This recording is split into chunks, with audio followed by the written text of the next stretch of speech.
Lecture topic: Abolishing Evil Habits. Yesterday we discussed about habits and how habits form. They start off with a little, what is regarded as a little, just some liberty in something. But this is what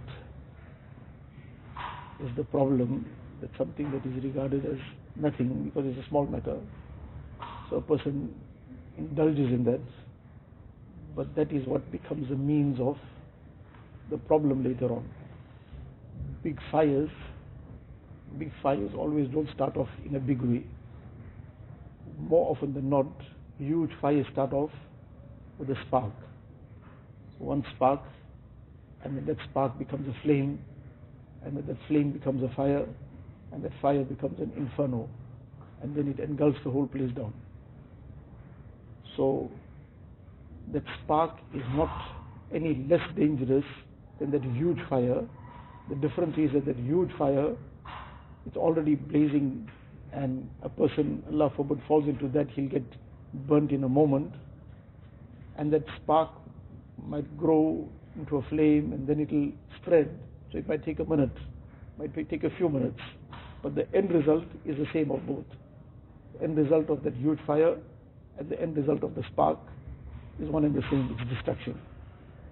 So therefore, a person who has some sense, some intelligence, so he will never ever put a spark or some little burning ember into his pocket and say, well, this is just a small little burning ember, what difference it makes? Because he understands that the end result of this is no different to the end result of that huge fire. So the issue is with habits, that habits start off in this manner, that something is regarded as trivial, regarded as small, so don't worry about it, it's nothing. And that one puff, as we mentioned yesterday, then becomes an addiction. That's just one example. Like that, many other things. Person gets caught up on things on the phone, for example, gets caught up in some other aspects, gets caught up in talking things which are not in order.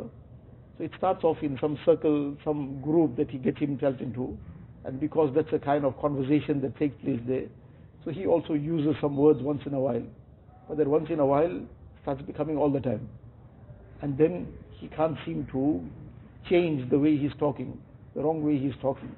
That once in a while he was just peeking into something that somebody else was looking into, so he just took a peek, that now let's just see what's going on. But that once in a while and that little peek now became an addiction in that.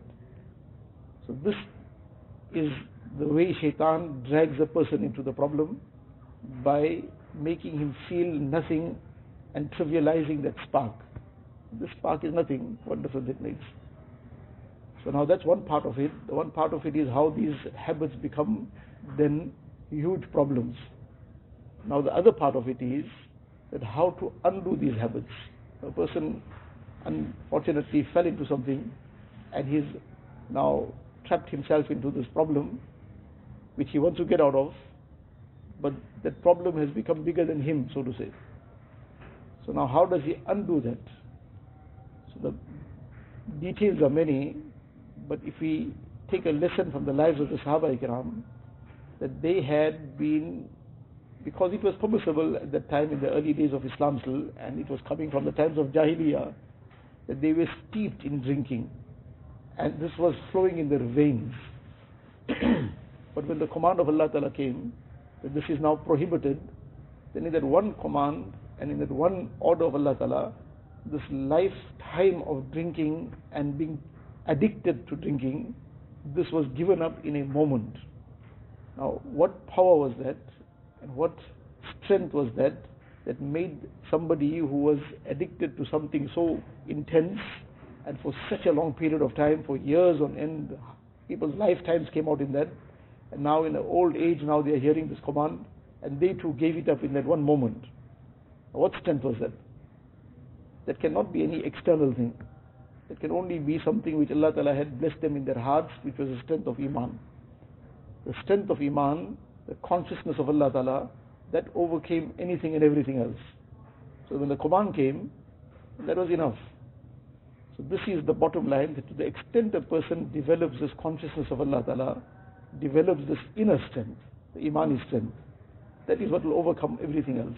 Otherwise, all the other, whatever interventions and processes and whatever steps a person might want to take, but it will be very difficult to get to the end point if that inner strength is missing, if that imani strength is missing. Then a person will keep going in that same circle. He will take 10 steps forward and then take 9 steps backward. Or sometimes Allah forbid, take 10 steps forward and take 20 steps backwards. So it's still, that inner strength is not built. It's very difficult to keep moving forward. That's the bottom line, and that's where we get from righteous company and from the amal and keeping ourselves in those things that keep building that inner strength. That is what keeps a person moving forward. Allah Allah कैसा प्यारा नाम है आशिकों का मीना और जाम है